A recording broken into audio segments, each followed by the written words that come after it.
Hello, and welcome to another episode of Kings of History, a podcast where we will talk about all the kings of Portugal in chronological order. In the last episode, we finally saw Sancho I acclaimed as king after the death of his father. And right from the start, we saw that one of his priorities for this new kingdom of Portugal was the cohesion of his territory, strengthening the borders both with the Muslims and with his Christian neighbor. We also talked a little about his relationship with his nobles, lords of the territories between Minho and Douro. And at the end, we promised to talk about his children, both legitimate and illegitimate. In today's episode, we will get to know all the children of King Sancho I and Queen Dulce, and we're going to describe what, for many, was one of the Portuguese kingdom's greatest conquests over the Almohads, and also with what turned out to be a strong response. But before we start, I'd like to remind everyone that you can listen to all the episodes released so far via our website, kingsofhistory.buzzsprout.com. You can also follow us on social media so that you're always up to date when we release new episodes and many other things. So stop by, give us a like and a follow. If you are feeling generous and would like to contribute to the insurmountable amount of coffee that we need to keep our episodes fresh, then stop by our Patreon. Now, let's get to history. As we've promised in the previous episode, we're going to start this episode by talking about the children of King Sancho I and Queen Dulce, and how hard it is to interpret all the information that came to us through the documentation of the time. The following information may be a little confusing, with lots of names and dates, but try to follow our reasoning. As we've already mentioned, Sancho I and Dulce had their first male child in April 1186, almost 12 years after they got married. This span of time was an eternity that must have been keenly felt by a king who was always concerned with ensuring that his father's work would be continued by his children. It is true that women could inherit the throne in the Hispanic tradition, but that wasn't desirable, as it would force them to marry a foreign prince who might have ideas contrary to the interests of the kingdom. So far so good, but from this year onwards, male children would quickly follow one another, which to a certain extent doesn't make much sense to us. But what do we mean by this? So, if we follow the accounts of the time to a T, we have to say that Afonso, the first son of Sancho I and Dulce, was born in April 1186, and then in April of 1187 or earlier, since this is the date we have the first mention of him, a certain Henrique was born. Afterwards, Pedro was born, possibly before March 1188. In other words, 3 births, a year apart each, which makes us think that the poor queen spent most of the time pregnant. But so far so good. Now, what complicates things is another document that translates to the Book of Ages. It refers to the existence of a certain Fernando, who was born on the 24th of March, 1188, accompanied by the aforementioned Pedro, but Henrique was nowhere to be found. So, clarifying from the outset that it is biologically impossible for the queen to have given birth to 3 children at 3 different times in the time span of just 2 years, between April 1186 and March 1188, we are left with a problem. The only solution to which can only be one of 3 things. Either we are talking about an error on the part of the chroniclers and scribes, or Pedro and Fernando are twins and Henrique could have possibly died before March 1188. Or the young Henrique underwent a change in identity, in the same way his father did when he was young, and saw his name changed to Pedro, when he wasn't even 2 years old. Any of these possible explanations raise other problems. For example, if twins really were born to the royal couple, it seems inconceivable that this wasn't mentioned in the documentation. On the other hand, there may indeed have been a change of name for one of the infants, but this is not mentioned anywhere either. Human error might also have taken place while writing the documentation, but that leaves us with an even bigger problem, which is to pinpoint where the chroniclers went wrong. We won't go into this any further. We would just like to mention that historian Maria Violante Branco, author of the biography of King Sancho I, seems to lean more towards the idea that Henrique, born on the 23rd of March 1187, changed his name to Pedro, and that Fernando, the third male child to be born after the future Afonso II, and the now Pedro, was born on the 24th of March 1188. Not confusing enough? No worries, we've got you covered. Somewhere between 1189 and 1190, the real Henrique was born, whose first reference is only in July of 1190, but he died while he was still a child. Before we leave this convoluted subject behind us, let's just talk about the rest of the descendants that resulted from the marriage of King Sancho I and Queen Dulce. After the death of the last son, Henrique, Dulce gave birth to another male child called Raimundo. He was born before 1195, as the first mention of him dates from April of that year. After that, between April of 1195 and May 1196, Princess Mafalda was born. And finally, between 1196 and 1198, the princesses Branca and Berengaria were born. As we don't know for sure the date of birth of the latter, and also as they also seem too close in relation to the birth of Princess Mafalda, we can subscribe to José Matoso's hypothesis that they were in fact twins. Having said this, the births from the royal marriage ended, and so did the life of the queen, who died in Coimbra on the 1st of September 1198. Whether she died from complications from her last labor, which may have been twins, or from the fact that she was too weak from so many births in a row, or simply from the plague that was spreading in the region these days, we cannot say for sure. But the truth might be related from a mix of all of these situations.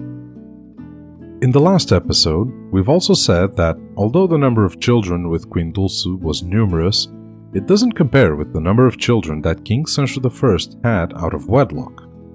As far as we know, there were 11. Of these 11, we'll mention the ones we have information about. 2 of them, born before 1175, that is, before his marriage to Dulce, were with Maria Aires de Fornelos, who, in the future, would marry Gil Vasques de Suvarosa, the son of that Suvarosa gentleman we spoke about in the previous episode. These 2 children were Martim Sanches and Urraca Sanches. Another 6 with his most famous mistress, Ribeirinha. Although we don't know the precise birth dates, we do know their names: Rodrigo Sanches, Gil Sanches, Nuno Sanches, Maior Sanches, Teresa Sanches, and Constança Sanches. We know that the last 2 were born between 1205 and 1210. And to conclude, we'll mention just one more, called Pedro Sanches Muniz, son of Maria Muniz de Ribeira, who was the daughter of a Leonese count. And that concludes our report on the descendants of the King of Portugal, Sancho I.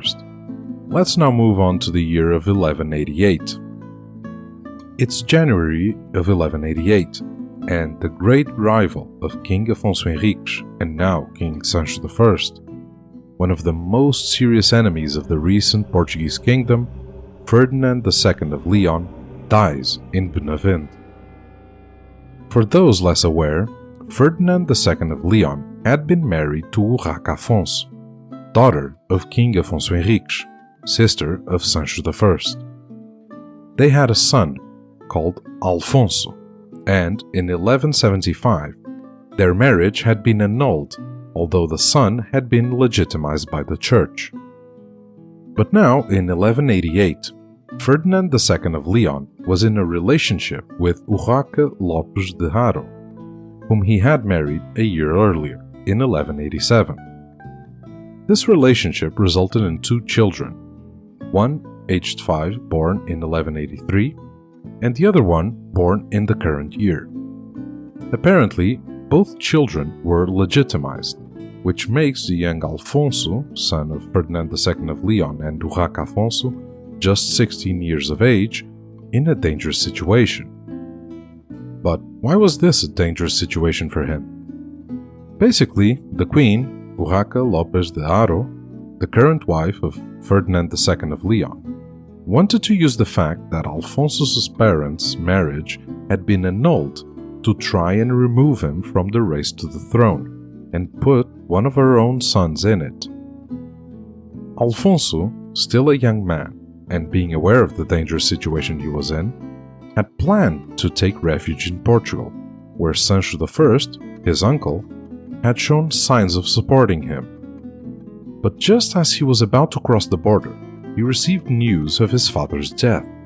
So, instead of continuing on his journey to Portugal, he decided to return and claim his right to the throne. This was a complicated process, and the queen had brothers and family members in powerful positions in the Leonese administration, namely as chief steward and ensign. He also saw an aggressive Alfonso VIII of Castile, who didn't miss an opportunity to take revenge on Ferdinand II of Leon and pay it in kind for what the latter had done when Alfonso VIII of Castile was young and trying to assert himself on the throne of Castile by conquering some castles in Leon. But even so, the young Alfonso, successor to the throne of Leon, had the support of most of the Leonese nobility and of the Archbishop of Santiago de Compostela, who had been his childhood educator. This support enabled him to secure his place on the throne of Leon, not without first being subjected to some conditions by his cousin, Alfonso VIII of Castile.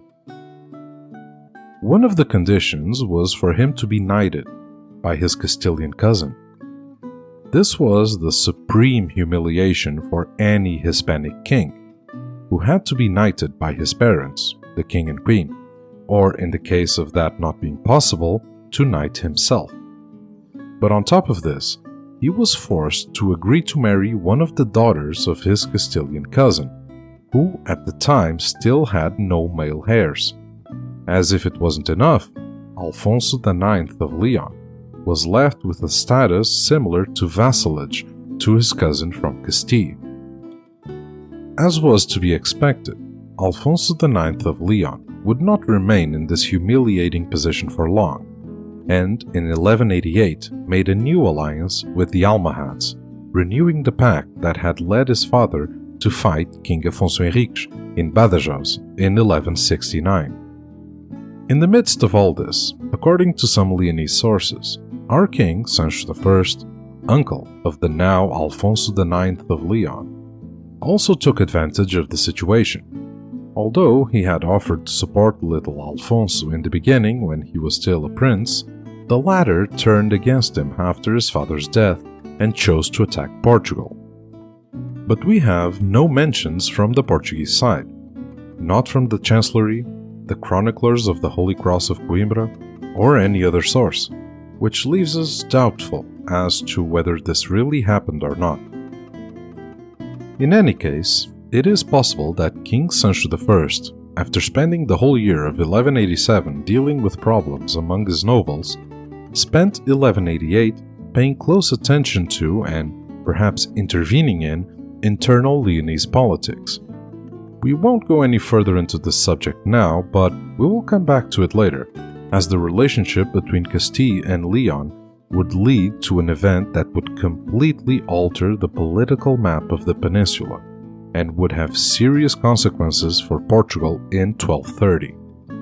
We now move on to 1189, a year rich in events, starting with the birth of Prince Henrique Sanches, son of King Sancho I, the real Henrique, who was surely born before April 1190.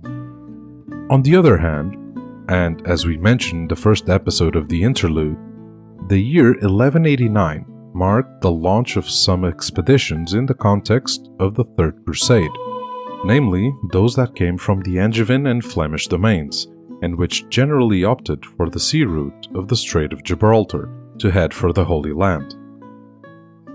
At least 2 of these expeditions passed through Portugal, and King Sancho I, knowing of this and following in his father's footsteps, tried to make the most of these expeditions to help him conquer the Algarve region.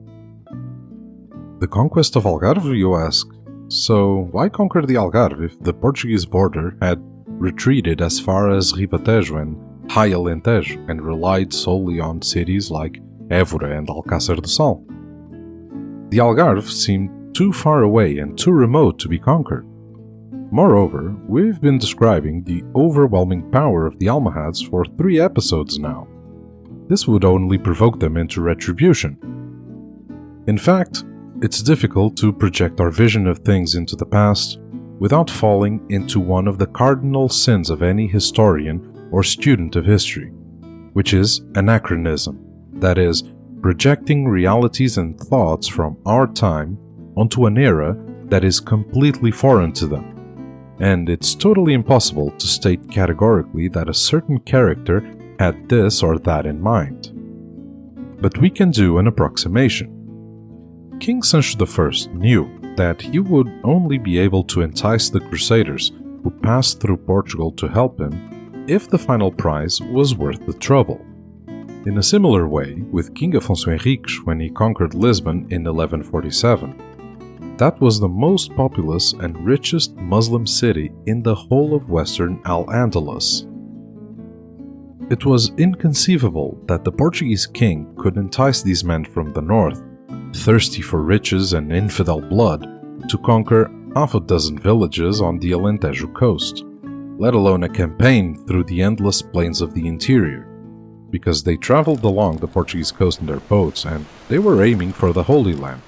Surely they wouldn't want to go into the interior of the Alentejo. The target had to be plentiful in riches, close to the coast, and it had to be worth interrupting their journey to the Holy Land for a few months. And if you look closely, south of Lisbon, only the cities of the Algarve meet these requirements. But what about the Almohads?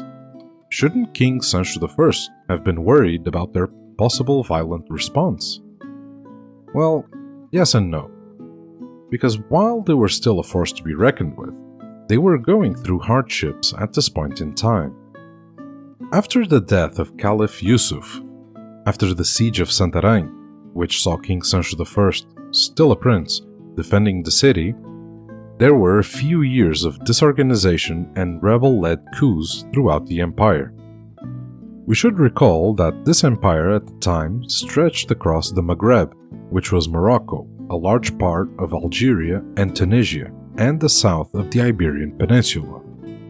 Yusuf was succeeded by a new caliph, called Yaqub al-Mansur, who spent a lot of time managing these internal problems, and was thus unable to continue his offensives against the Christian kingdoms of Portugal, Leon, Castile, and Aragon. We can say that this was certainly another argument that weighed on King Sancho I's decision to attack the Algarve. The Crusader armies were about to pass through Portugal, and King Sancho I must have already been duly warned and prepared for this eventuality, since at this point he had just drawn up his will and would certainly have known about the preparations that various European kingdoms and principalities were making to take part in the Third Crusade. King Sancho I had a well-defined strategy for attracting these men.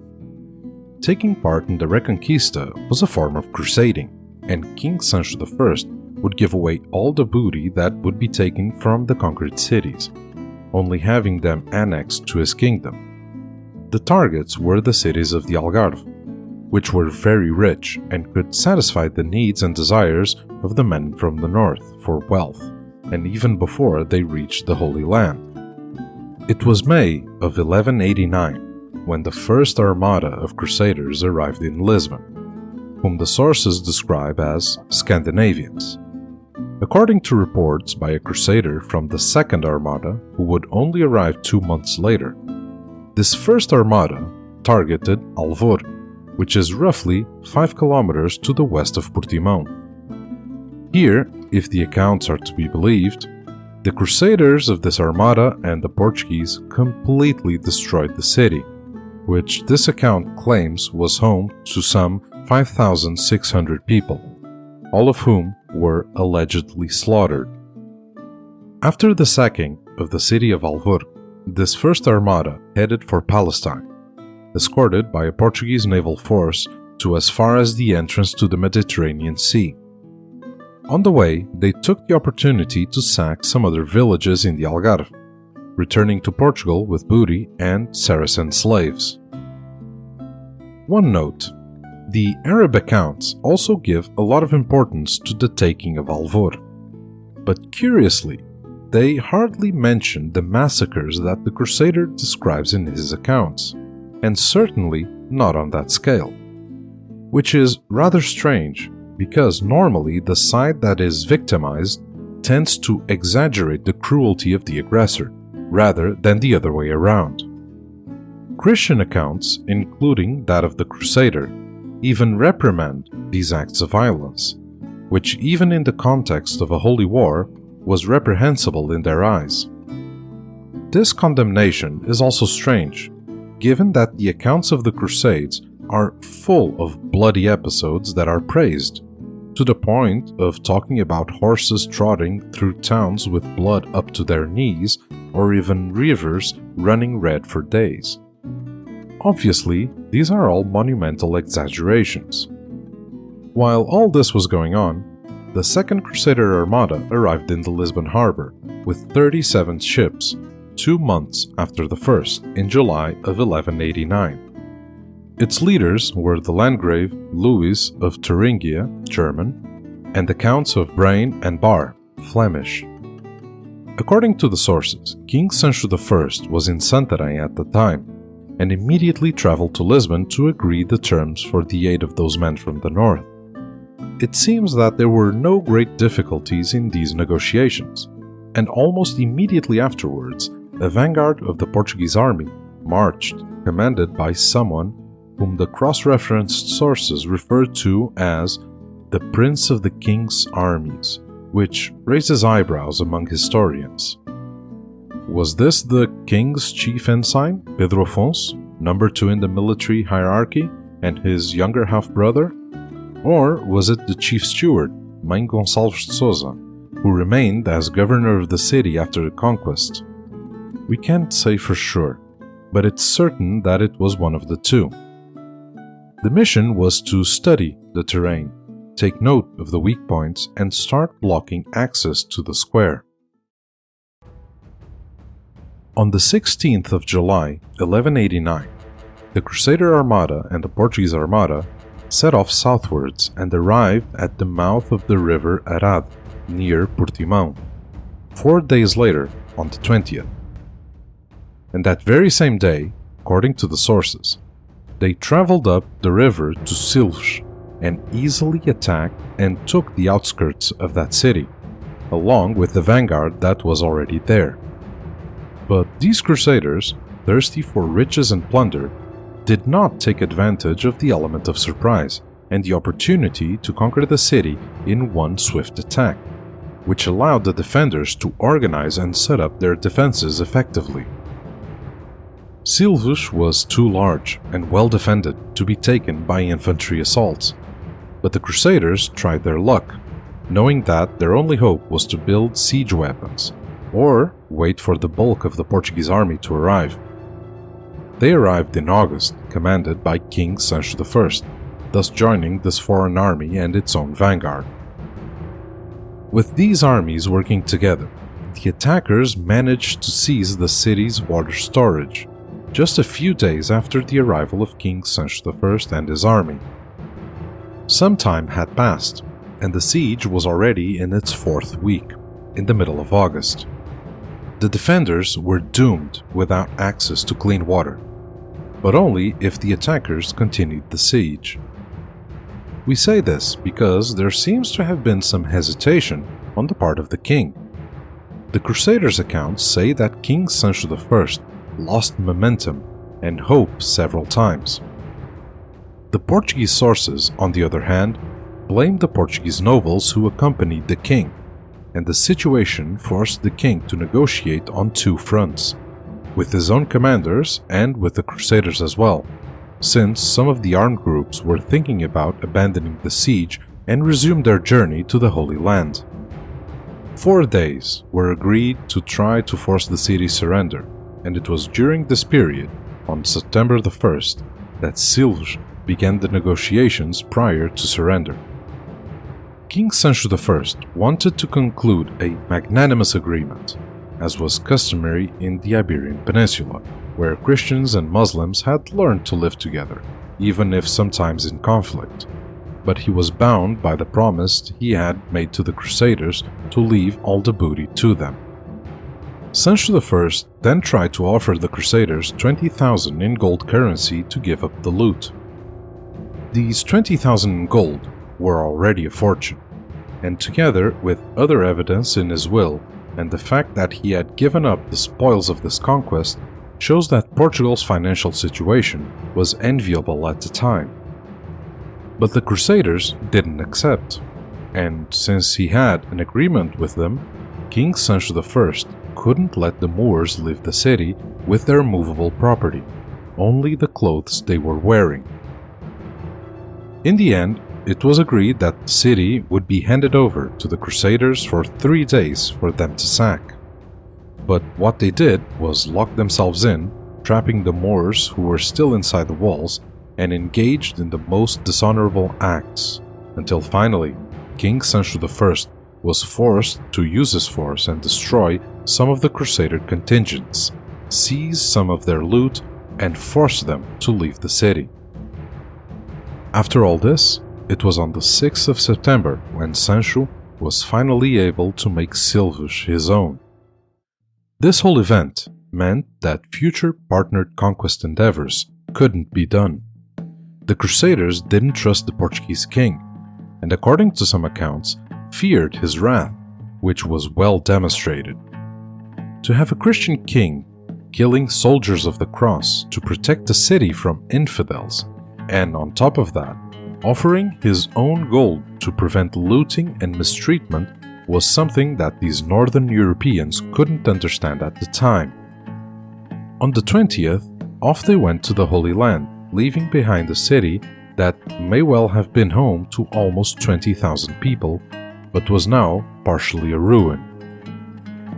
With this victory, King Sancho I added to his titles King of Silves and the Algarve, since other castles that depended on Silves fell, and, roughly speaking, a large part of the western Algarve was in Portuguese hands. Apparently, this attack was the last straw for the Almohad Caliph. King Sancho I in Portugal would probably not be the Christian enemy he feared the most, since Alfonso VIII of Castile was now the dominant figure in Iberian politics. But the Portuguese were undoubtedly the most irritating and irreverent enemy in the eyes of the Almohads. Alfonso VIII of Castile himself was participating in some raids into Andalusian lands, with the intent to plunder rather than conquest, and it was clear that something had to be done.